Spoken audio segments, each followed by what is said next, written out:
Hey there folks, Russ here again, having more Daisy lever gun fun. And what I'd like to do on this video is talk about another one of the lever guns Daisy has that's not the loop lever on the bottom like on your Red Ryders and so forth, but it uses the pump lever because these are pump up pneumatic guns.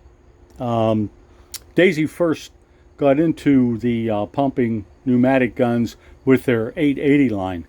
Still my favorite of all their little pneumatics. But along came the Powerline 856. And this, I think, would be my second favorite of the pneumatic guns Daisy has. There are some variations in these, and we're going to show you real quick what some of those are. If you look at the one on top, this is, it says right here, Daisy Powerline 856. And if you notice, it has a camo stock. They did for a few years make these, and let's see, I have a little reference here, and it says Mossy Oak. They called this the 856C, and it's a camo pattern between 2000 and 2003. Now, how do you know this is authentic Mossy Oak? Well, they hid it, but it's right here. Little Mossy Oak logo, says Mossy Oak under it. And this is a pattern which they use in conjunction with their 756. They've also used camo patterns on other guns that they have. This is kind of nice because it has a texture in here which is like a checkering. And something on this one that I don't see on the other 856s, this butt plate, it has real screws in it. It actually screws off. If you take those screws out, this butt plate comes off, and the hollow buttstock actually has ports to accept those screws. Something else it has, which is a little bit different, if you notice, besides having the checkering, it has the cheek bump up on here, the cheek rest. They call that on their other guns the Monte Carlo stock because that's the type that it represents. And of course the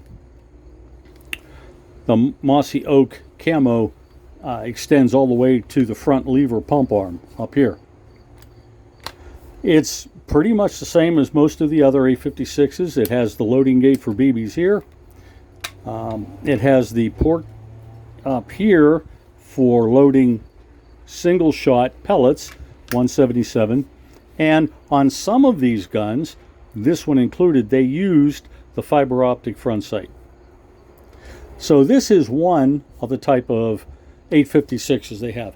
They're powerful. They work, as far as I can tell, almost as well as the 880s. Accurate little guns.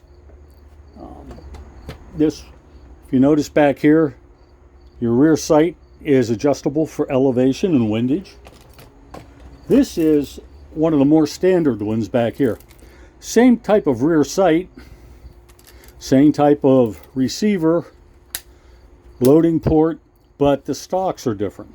This has a straight stock on the back, no screws holding the butt plate on. Okay, no checkering, but it has the same contours and design for the forearm. Most of these were made in a black pattern. I think there were some other variations, maybe wood tone, but most of them are like that. This one also has the post front sight on it. Nice little gun, but there's one more that I want to show you. I've got a couple of these also.